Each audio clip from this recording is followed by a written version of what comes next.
So in today's video, I'm going to show you how I use this tiny speedlight to create all these images.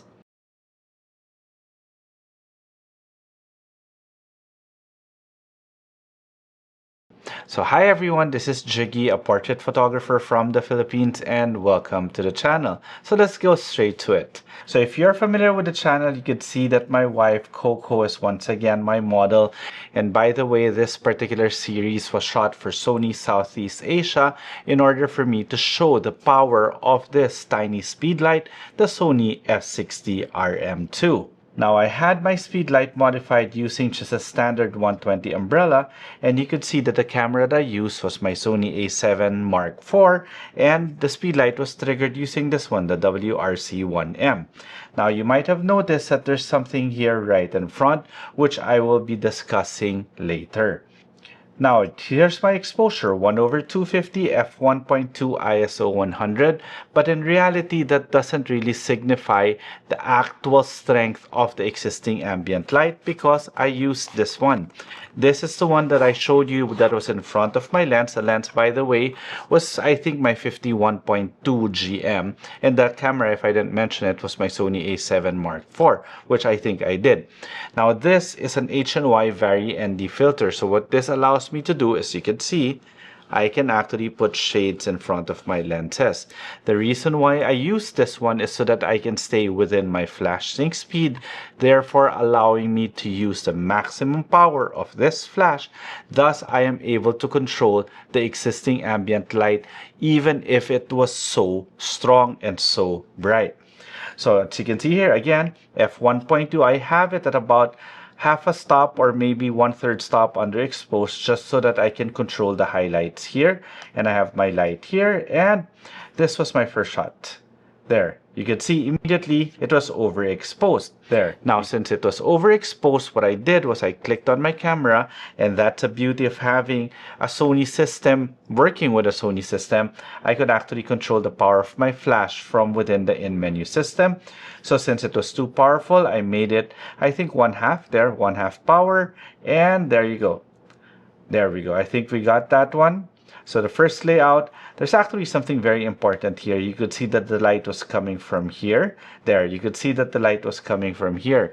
The reason why I have it there is so that it follows the natural direction of the existing ambient light. But there is one thing that I did that is actually so essential, which you will see here now. There. So you can see the lights coming from here. There. You saw that? You saw that? There.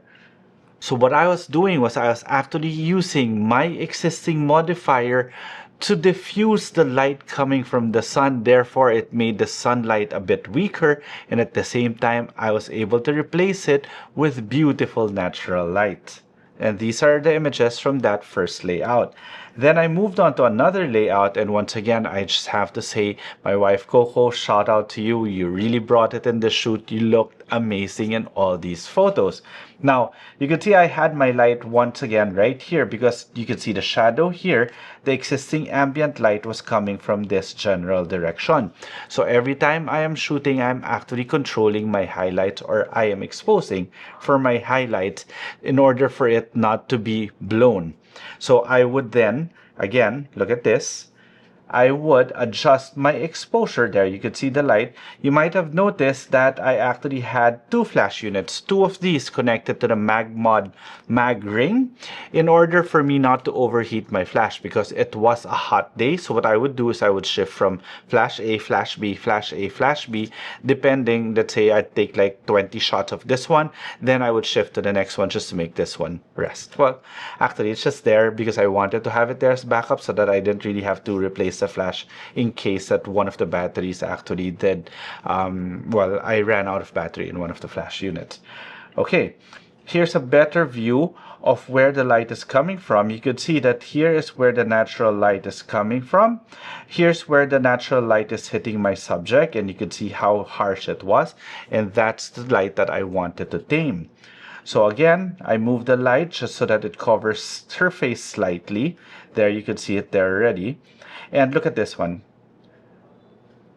Again, once again, a little bit overexposed. Look at that. Did you guys just see that? Let's do it again. Look at how the exposure right here didn't change, but look at the actual exposure. It got darker.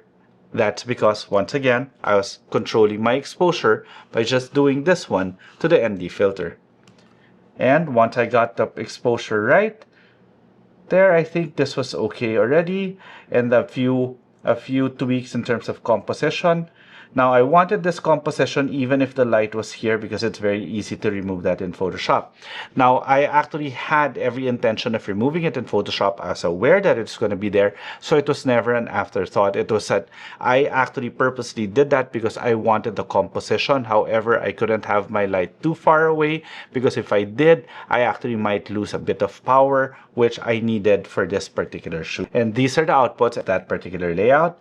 Then we decided to just stay within that same layout, except that I changed her pose, but this time, instead of using the light as my main light, meaning initially the sun was actually my main light, but I just supplemented it with flash, I decided to use the sun as a kicker light right here.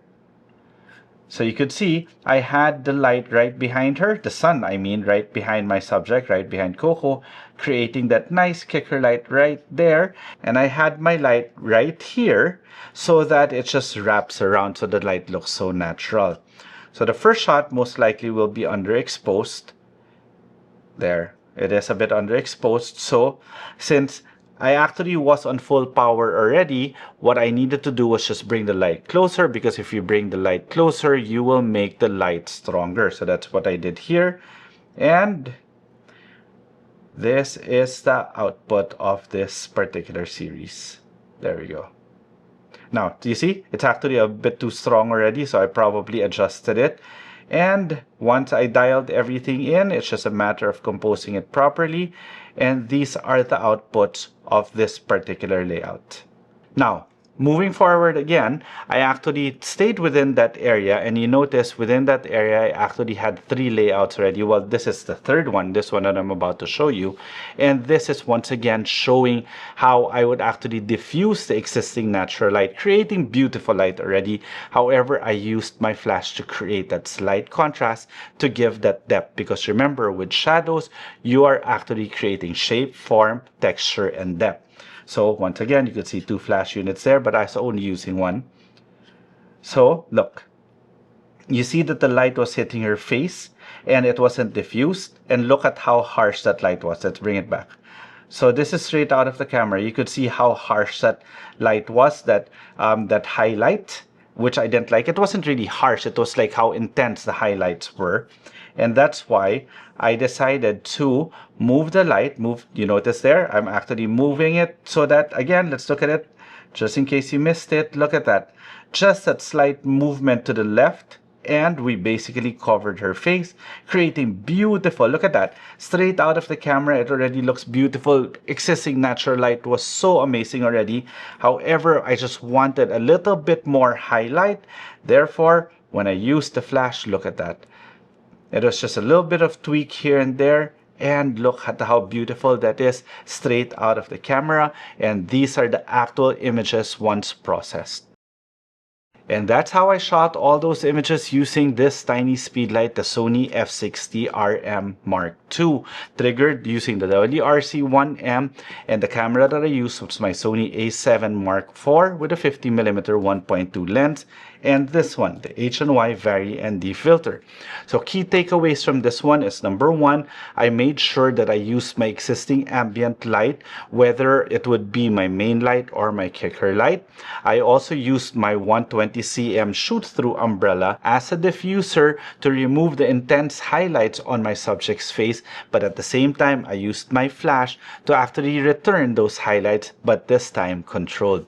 So I hope you enjoyed this video, and if you did, please do consider subscribing to the channel, and while you're at it, click that notification bell. If you want to learn more about off-camera flash photography, or maybe just photography in general, there are tons of videos in the channel already, so do please check them out. Okay, so till the next video.